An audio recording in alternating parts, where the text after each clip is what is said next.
Hello guys, this is Srihat Sain, back with another video. I'm studying in Sri Venkateshwara College of Engineering, pursuing my computer science in engineering in artificial intelligence. So this is a video assignment in pipelining in digital design and computer organization. Okay.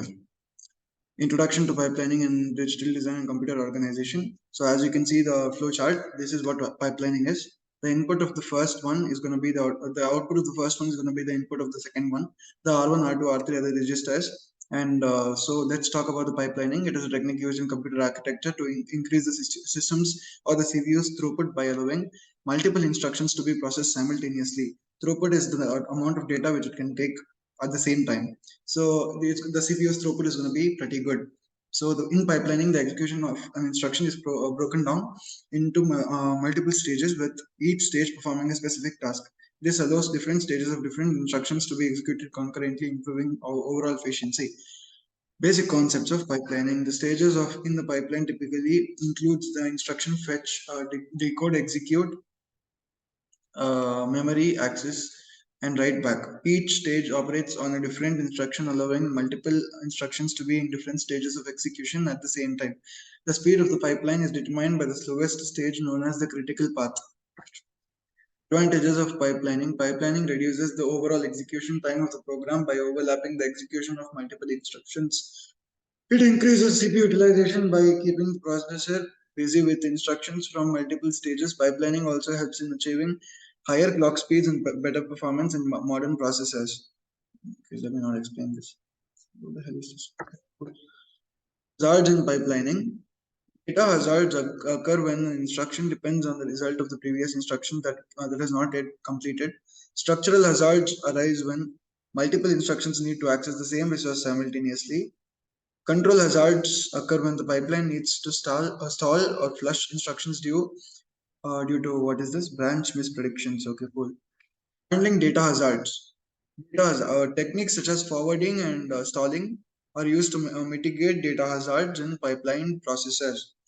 What is it? Forwarding? Yeah, forwarding allows the result of an instruction to be directly forwarded to the dependent instructions without waiting for it to be written back to the register file.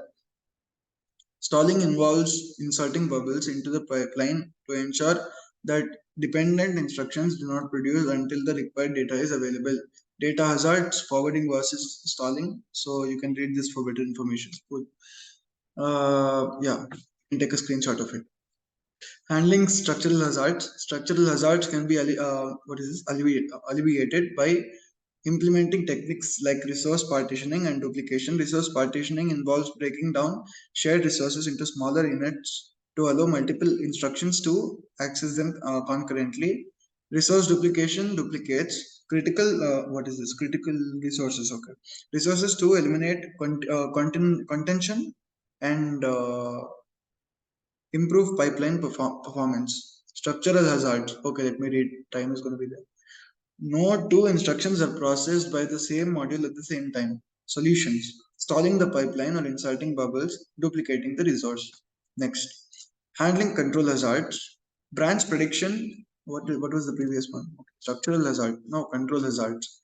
Branch prediction and speculative execution are most common. Common techniques used to address control hazards.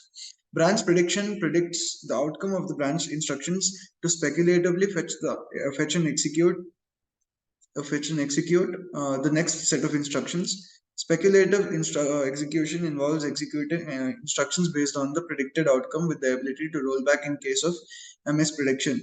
Branch hazards. To feed the pipeline, we need to fetch a new instruction at each clock cycle, but the branch decision is taken during the MEM stage. Okay. This delay to determine the correct instruction to fetch is called a control hazard or conditional branch hazard. If a branch changes the PC to its target address, it is a taken branch. So the branch is taken, not me. If a branch falls through, it is not taken or untaken. Okay. Types of pipelining. Instruction pipelining breaks down the execution of an instruction into multiple stages. Superscalar pipelining allows multiple instructions to be issued and executed in parallel within a single clock cycle. Out of order pipelining reorders the execution of instructions to maximize CPU utilization and performance.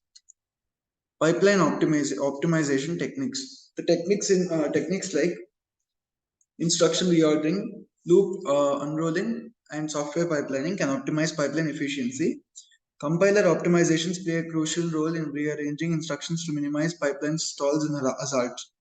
Hardware-based optimizations such as branch predictions, units, and larger instruction buffers also help improve pipeline performance. Okay, last slide. Conclusion. Pipelining is a fundamental concept in computer organization that enhances CPU's throughput and efficiency and latency also. Remember that. By overlapping the execution of multiple instructions, pipelining improves performance and reduces overall execution time. Understanding the implementing pipelining techniques is essential for designing high performance processors and optimizing system performance. Pipelining in CPU, the hardware required to do much of the fetch execute cycle is independent. Fetching requires the PC, the bus, and the main memory. Executing requires ALU, arithmetic logical unit, and registers. Or remember, cool. Overlap the execution of each instruction so that the hardware is all being used. Can fetch next instruction during execution of current instruction called instruction prefetch or fetch overlap. Each stage of the fetch execute cycle will be executing in parallel but on a different instruction. Fetch instruction, fetch first instruction, decode first, fetch second instruction, fetch first instructions, decode second, fetch third. Done. Thank you guys.